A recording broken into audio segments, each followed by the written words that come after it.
අනේ අනේ ඒක නම් කීරත් කරන්න දෙන්න බෑ. ඒක තමයි යාගේ ඇඟේ තියෙන හොඳම කොටස. ඒක නම් කීරත් කරන්න දෙන්න බෑ. හරියන්නේ නැහැ නේ අම්මේ මේ කුමාරි කරන්නේ. අනේ අනේ පුතේ ඒක කපන්න දෙන්න බෑ පුතේ.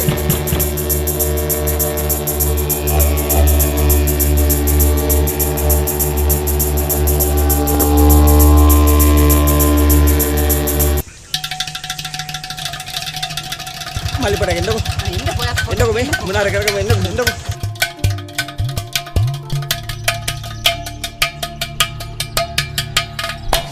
පුංචි බාත්රූම් එකට යද්දි වැටුණා.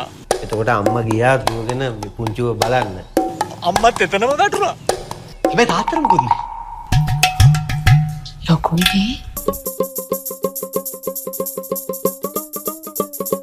ඊය ගියා සුපිරි පෙට්ටියක් ගන්න ඕනේ තාත්තා. මිලියන 5ක්. යකෝ අම්මගේ පෙට්ටියක් යකෝ මේක. අම්මා ඉන්නවා මේ. තාත්තා මැරිලා තියෙනවා. කොහොමද උනේ පුතා? කවදද උනේ? තාත්තට ඔයා කොහොමද කියන්නේ ඒක තාත්තගේ අන්ති කැමැත්ත තිබ්බා කියලා? මොකද කරන්න හදන්නේ? බ්ලැක්මේල් කරන්න හදන්නේ? අර කමලා අර ගෑණි ගැන මොන හරි දන්නවා. පොඩ ගිල බලන්න. මොකද කරන්න කියලා